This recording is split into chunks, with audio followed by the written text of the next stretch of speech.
The light has gone out on my sign over my left shoulder and my spirit, and almost certainly on the Giants' playoff hopes. But on the positive side, some of the kids, including Marco Luciano, are back. You are Locked On Giants, your daily San Francisco Giants podcast. Part of the Locked On Podcast Network, your team every day.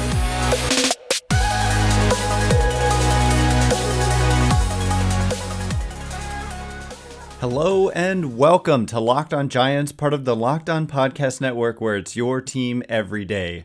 My name is Ben Kaspick, and on the show we provide daily episodes Monday through Friday talking about the San Francisco Giants in a way that's data-driven and rational, but also simple, passionate, and accessible to all. I'm a former contributor for the baseball statistics and analysis websites Beyond the Box Score and Rotographs. I have been podcasting about the Giants since 2015, and I'm a lifelong fan. Thank you for making Locked On Giants your first listen every day. We're free and available wherever you get your podcasts, including YouTube. Check us out there. Please hit that subscribe button wherever it is that you're following the show.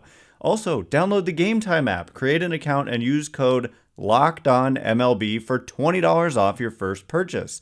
Last minute tickets, lowest price guaranteed. And coming up on today's show, a lot to get into, including a flurry of roster moves that the Giants made just this morning. And many are significant. We'll also get into Brandon Crawford. I mean, that's one of the moves. Heading to the injured list. And did he play his last game as a San Francisco Giant yesterday, coming out with a hamstring injury? Did he?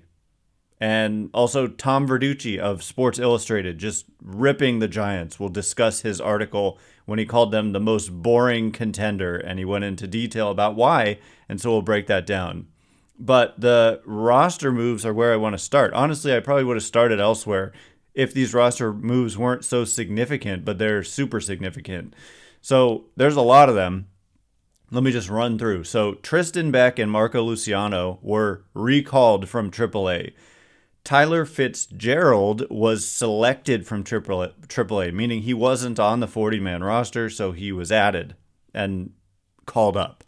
Hjelle was optioned to AAA. Brandon Crawford went on the 10-day IL with a right hamstring strain, and Paul DeJong was placed on unconditional release waivers. So that Paul DeJong move is what opens up a 40-man spot for Tyler Fitzgerald. So the additions here are what I want to focus on first, and that's Tristan Beck, Marco Luciano, and Tyler Fitzgerald. And so basically, I want to see as much of these three and others as possible with 10 games remaining. It just kind of is disappointing to think about how, yeah, okay, great, we're going to see these guys, but they only have 10 games to see what they can do. And the main guy here for me, like Fitzgerald getting added, we'll get into that. That's for sure interesting. And a lot of people have been asking me about why hasn't he been given a shot this season all year. And so I'll get into kind of my response to that.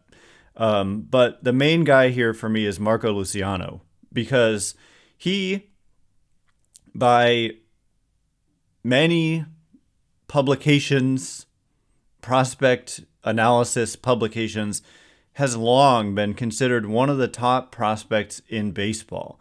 Now, he kind of fell off a little bit last year, and this year wasn't great. He did start slow in AA and then heat up, and then his AAA numbers, I'm looking at them now, have not been great. And so, I don't know. He's 21. He just turned 22 in September, this month. And basically what I'm trying to say here is that I want to see the guy play. And the fact that Brandon Crawford goes on the IL and Paul DeJong was placed on unconditional release waivers means who's the heck is the shortstop, right? Like that's what we're looking at here, is that they don't have an obvious shortstop. And so that's where Marco Luciano and Tyler Fitzgerald come in. And so I would be happy to see. I mean, Fitzgerald can play short. That's the thing about Fitzgerald, is that he's versatile. He plays short. He's also played center. He's played second. He's played third. So it remains to be seen. But they're both right-handed. And so you're not looking at a platoon. You've also got Tyro Estrada capable of playing short. But basically what this looks like to me is that you're going to see either Marco Luciano or Tyler Fitzgerald at shortstop, one of those two, pretty much every day for the next 10 games, or at least nine, and we'll get into that, what I mean by that, a bit later. But that's a good thing to me, though. There's a strong tinge. Is tinge even a word? There's a strong feeling of disappointment with the fact that they're doing this with 10 games remaining. Like, the way that they used Luciano this year, called him up. He played in a few games. Let me see exactly so I can be specific. He played in 4 games. He had 12 plate appearances. He did strike out, 42% of the time. He was chasing, blah, blah, blah. But they didn't give him a shot. And the fans were so excited. They gave the guy a standing ovation when he came up to bat for the first time. And I'm not sure I quite understand why they sent him down, frankly. I don't remember what the circumstances were, but it's just... It comes with disappointment for me. And this guy, I mean, he may well be the opening day shortstop next year, but you're only going to get at most 10 more games to look at him, and you gave yourself only 4 previously.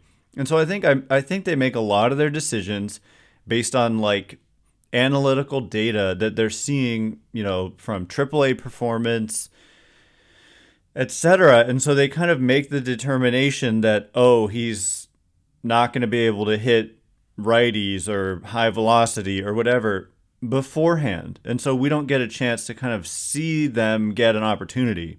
And I think as a fan, that's just an unpleasant viewing experience. But are they right? I mean, and this touches on what Verducci touches on in his piece that we're going to discuss later. I mean, maybe they're right. Elliot Ramos, he's just never been given a shot.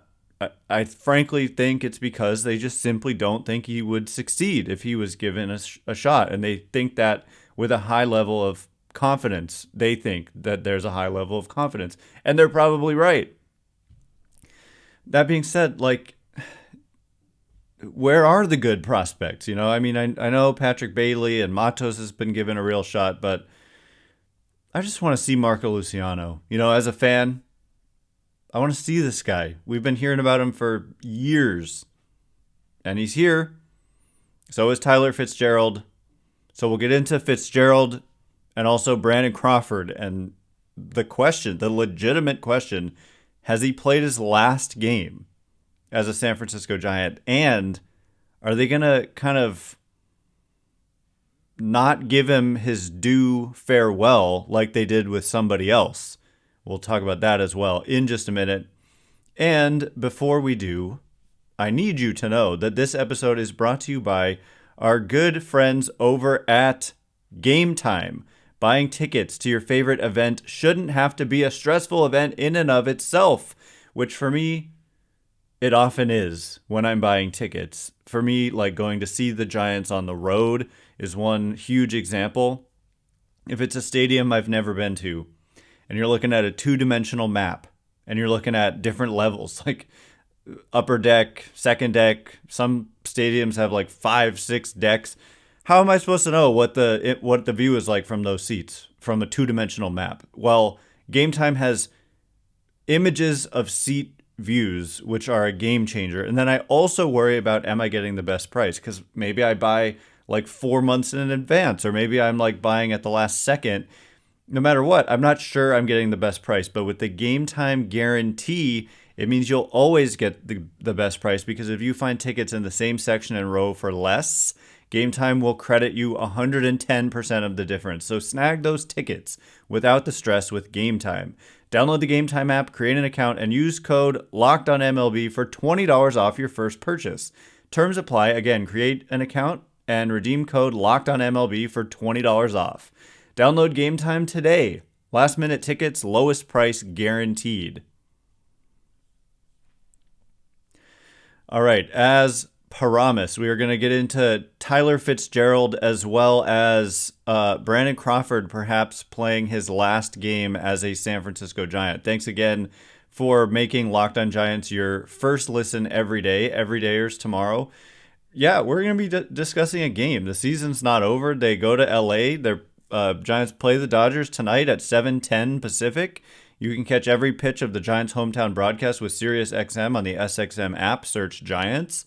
And the starting pitcher, according to sfgiants.com, is Kyle Harrison. And so, you know, in some ways, it's like this is the team a lot of people wanted to see all along. And if you were going to end up being a team that wasn't going to make the playoffs and might even have to get a little bit fortunate even to be above 500, they could very well actually finish exactly 500 again, which would just be hilarious in a maniacal kind of hilarious way, like where you're doing the Joker laugh. But you got Kyle Harrison on the mound. You're going to have Patrick Bailey, probably, maybe Sable, behind the plate. You're going to have Marco Luciano out there. You may very well have Tyler Fitzgerald out there. Matos in the outfield. And so there's a lot of youth there. And so I was very negative on yesterday's podcast, understandably so. I think it was fair negativity. But, you know, it's not all bad. And a lot of these young guys, but part of it, like I said, is like be straight up about Marco Luciano. Like, what's the deal? Is he do you consider him a future stud, or is he like just a guy you're going to platoon and send back and forth like Elliot Ramos? I don't think that's how they want to treat every prospect. It's just they believe ahead of time. Their decisions aren't based on, let me see you play at the major leagues. Their decisions seem to be based on, you know, AAA performance, what they think certain performance, how they think certain performance in different areas will translate to the major leagues, and then they make those decisions ahead of time. And as a fan, and you don't get an explanation. And so it's really frustrating, and I understand that, especially like if you're not a hardcore fan, if you're more of like a medium, somewhat casual but invested fan, you're like, it would make no sense to you, I would imagine. Because they don't explain it. Like, you need people to explain it because they don't. So I don't know where I was going with that, but Tyler Fitzgerald, I mean, he's another guy who you could kind of talk about in this vein, which is that he's been in AAA all season, and, you know, he's done well there, and yet he's not been given a shot. And so many times, I can't tell you how many like mailbag questions have been like, why aren't they giving Tyler Fitzgerald an opportunity? And honestly, the reason I don't often answer such questions is because I've answered those types of questions before with other players like Elliot Ramos and David VR last year. And it turns out, you know, like with a guy like VR, who was the MVP of the Pacific Coast League, he struggled. I mean, he did well at the end of last season, but this year he was horrible, frankly, at the major league level, and never came back, you know, never to be heard of again, basically. And so they were right. That's the thing. It's like it takes a lot of the fun out of it when they maybe make those determinations ahead of time. But with Fitzgerald, here's part of it, is that the numbers, like if you compare it to major league numbers, they look really, really good. 287 batting average, 358 on base, 499 slugging. That would be a great line in the major leagues. But in the Pacific Coast League, it's about league average. That is roughly what an average kind of slash line looks like. So that's part of it, is that while the numbers like in a vacuum look good, you have to consider what the league is like. And a lot of times people ask me, why is the PCL considered such a hitter-friendly league? And basically, it's my understanding is there are several ballparks that are at very high altitudes. It's like, imagine if you played all your games or all your non-home games pretty much at Coors Field. You know, the numbers are going to be bloated. Just like a player who plays for the Rockies, their numbers are bloated. It doesn't mean they're great, even though those numbers look good relative to the major league average. You get what I'm saying? So that's part of it. But we're talking about a guy who's played in 102 games this year in AAA, started the year in AA, where he was awesome. I mean, there he was 70% above average in 19 games, according to weighted runs created plus. That's a tough league in which to hit, and he hit well. 324 average, 410 on base, 588 slugging. Was awesome. And then he got promoted to AAA, has played 102 games. He's got 20 home runs and 29 steals. And he's been caught 3 times. So some athleticism and speed. I admittedly, I'm watching every single San Francisco Giants game. So I don't often like watch the River Cats on TV. And so I haven't seen a lot of Tyler Fitzgerald, but he's not considered by most or any publications to be like a top prospect in the game. However, maybe a useful player potentially. But certainly, I mean, the 29 steals stand out to me, being caught only 3 times. Giants are last in the majors in steals. The versatility, center, short, second, third, it's what they like, but I don't know how they'll treat him. I would imagine, I wouldn't be surprised at all if he's just someone they don't start against righties and just against lefties. And it's just more of the same kind of frustrating brand of baseball to me, honestly. I want, and they know this, they need everyday players. I said this before the season, it's just obvious math. You can't platoon at every position. If you did, you'd have 18 position players and 8 pitchers. Which, no, they roll with 13 pitchers. And so you need everyday players. So they're not trying to platoon every spot. But the problem is their everyday players have not been impact enough. And so Tyler Fitzgerald, probably another example of a guy who's not going to be an impact player. I think Luciano has the chance to be, and many scouts and whatever have long believed he has a chance to be an impact player. And so that's why I want to see him, just start him at shortstop every day and just see what he can do. So anyway, Fitzgerald, a lot of people are intrigued. I understand why, and he's going to get his shot. We'll see how they use him, and I'll certainly break it down as the season winds down, how these guys are being used. But Brandon Crawford, did he play his last game as a San Francisco Giant yesterday? It is possible because here's the golden ticket, is that he's eligible to come off the injured list on the last day of the season. And so that's kind of like poetic in a way. I would say even if he's hurt, he should come off the injured list and at least be in the starting lineup and take the field and then get pulled out of the game for a 5-minute long standing ovation. Which, by the way, when Brandon Belt ended the season hurt last year, the Giants did nothing to acknowledge him when the season ended, which was at home. They could have done something and they didn't. And so this whole organization, the stuff they used to do that was top class, first class, you don't always see it anymore. And so if they just kind of don't do anything for Brandon Crawford, it's just going to be another example of the degradation of this organization. And,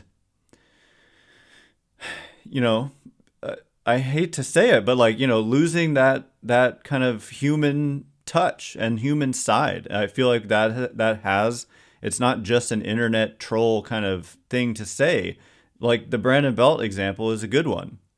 And not telling Brandon Crawford that they were going to sign Carlos Correa until after they signed Carlos Correa and saying, oh, by the way, you're not going to play short. anymore, even though you've only ever played short. Like, not giving him why not involve him in that conversation ahead of time, just as another example? And so I just don't get it. I don't get it. It seems like there's a cluelessness or obliviousness to some of this stuff, and you can't blame it all on like Farhan Zaidi. Like, the not giving Belt a send off, that's got to come from Farhan Zaidi's worried about the roster and all that, not about creating a video for the video board to play for Brandon Belt. So we'll see for Brandon Crawford, but it is good news, I think very much so, that he does have this one day that he's eligible to come off the IL basically before the season ends. He's got October 1st, and they have a game. It's against the Dodgers. And so hopefully, I mean, and I think that it will be his last game. Whether it was yesterday or whether it's on October 1st, I think it's his last game as a San Francisco Giant. And so we'll see. He has said nothing about his future. He has not indicated plans of retirement or not. I've said all along there's three possibilities. The Belt possibility of like, I want to keep playing and then moving on to another team potentially. The Matt Cain possibility where he says like, right now I'm going to retire after the season, and then you get that one last chance to say goodbye on the last day of the season, assuming they don't make the playoffs. Or the Buster Posey route, where you finish out the season and then announce that you're retiring. So one of those three things is going to happen. And I mean, I suppose it's possible he could come back, but the performance just hasn't really warranted it at all. But the career performance warrants all of the efforts being made to give the man a proper send-off. So anyway, coming up in just a minute, we still haven't talked about the Tom Verducci article. He calls the Giants the most boring contender, which he kind of, as I said yesterday, the Giants aren't really contenders, Tom. They're not. They're a 500 team. But we'll get into the article nonetheless in just a minute. And before we do, this episode is brought to you by FanDuel. The NFL season, it's in full swing. Snap into the action this NFL season with FanDuel, America's #1 sportsbook. Right now, new customers get $200 in bonus bets guaranteed when you place a $5 bet. That's $200 in bonus bets, win or lose. If you've been thinking about joining FanDuel, there's no better time to get in on the action. The app is so easy to use, and there's a wide range of betting options, including spreads, player props, over-unders, and more. So visit FanDuel.com/lockedon and kick off the NFL season. FanDuel, official partner of the NFL. All right, as promised, the Tom Verducci article, I could probably spend a whole episode talking about it, but I didn't find it that... I mean, here's the thing. He touches on truths, but he also kind of misses a major point to me. And so, yeah, I'm going to discuss it in just a second. Thanks again for making Locked On Giants your first listen every day, everydayers. Tomorrow, yeah, we'll be talking about the kids. I want to see Luciano out there at short. We'll see if they use Fitzgerald and how they use him. Tristan Beck, is he going to get a rotation shot? I mean, we'll just kind of hear from Gabe Kapler, etc., about the moves that they've made today, and also Harrison on the mound, Luciano potentially at short. So all of that coming up tomorrow. The Giants play the Dodgers tonight in LA at 7:10 Pacific, and you can catch every pitch of the Giants' hometown broadcast with SiriusXM on the SXM app. Search Giants. And so I am scrolling through Twitter looking for, I found it, looking for my basically short reaction after reading the Tom Verducci article, because I saw it come out and the headline, like, it was a Sports Illustrated tweet or X or whatever the heck, and it said, quote, "If this is the future of baseball, I want no part of it," end quote. Tom Verducci wrote about the San Francisco Giants' efficient yet lackluster approach this season. And then the subtitle, if you actually click on the tweet, the title of the article is How the Giants Became MLB's Most Boring Postseason Contenders. And then the subtitle is San Francisco has a real shot at securing a playoff spot thanks to its disciplined roster efficiency. And that was on September 19th, 2 days ago. So do they have a real shot? Did they really have a real shot 2 days ago? It seems like he wrote this in anticipation of them maybe actually making the playoffs. But part of my whole counter argument is going to be like, they're not a playoff contender, really. And so anyway, I'll get to that. But my first reaction, which was also on September 19th, I said, I haven't read this yet, but it will be tough to convince me that other teams are lining up to emulate a Giants team that's 157 and 155 over the last 2 seasons. Since then, they've lost twice more. So 157 and 157 over the last 2 seasons. If they're, quote, boring, it's largely because they're playing 500 baseball. If it's about stars, it's not like they haven't tried. And this is where people hate the word tried. I get it. Tried doesn't matter. It's a results-oriented business, and you have every right to not be happy and to not be satisfied with they tried. But I mean, like, they agreed to terms with somebody for $350 million just last offseason. And a freak thing happened where the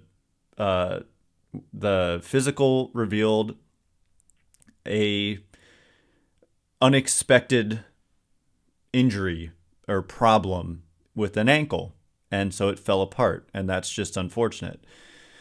And oh, by the way, Correa has had a bad season in Minnesota. So, but regardless, like, they have made efforts to sign stars. And then once I read the article, this was my reaction. I said, okay, my problem with this article boils down to Verducci's. Tom Verducci, by the way, is like a major baseball person, like analyst. He's on MLB Network. He does Fox. He's part of the World Series broadcast team. He's a big deal. And so when he writes, you listen, even if you don't like the guy, which a lot of people don't. I guess many do, but many don't. My problem, this is what I said, my problem boils down to Verducci's implication that the Giants want to be the way they've been this year. That having only 2 starters and being 21st in runs per game was part of the plan. That, quote, winning the platoon advantage, end quote, was all they intended to do well. So I would just say, I guess I encourage you to read the article for yourself on SI.com. The Giants are MLB's most boring postseason contenders. It kind of falls flat when we look at the playoff odds for the Giants, and literally 2 days after this was published, they're looking at 1.9% odds according to Fangraphs. So you kind of lose. Actually, I just updated it or refreshed the page, and it's 2.1%. But yeah, I mean, that's the thing. It's like, of course, a team that's a 500 team and not going to make the playoffs is easy to call. Like, there's plenty of teams around the league you can look at who are not going to make the playoffs, who you can call boring or not the future of baseball that you want to see. However, there are some nuggets of truth to what he's saying, but he makes it sound like this was the plan. And I think, because they've basically operated the same way this year that they operated in 2021 when they won 107 games. That season very much looks like an outlier now. We've had 2 seasons afterwards of data that kind of show that 2021 was, in fact, a major outlier of a season.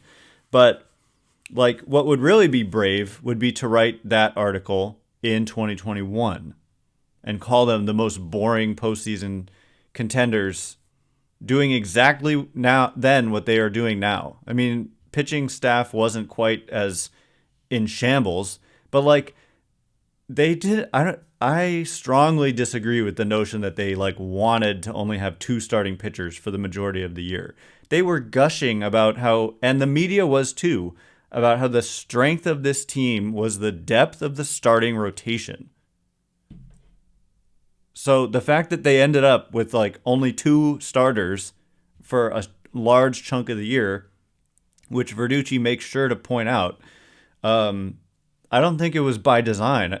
It's true that they didn't give certain guys long leashes, but again, I think that boils down to they're not liking what they're seeing in the data when they look at like bullpen sessions and they're analyzing, the quality of the stuff basically that the pitchers are featuring, and they're like, oh, Ross Stripling, he's probably gonna fail if we send him out there, and so we don't want to have him start, and that's how they make their decisions. Anyway, that is all the time we have for today. Thanks again for making Locked On Giants your first listen every day.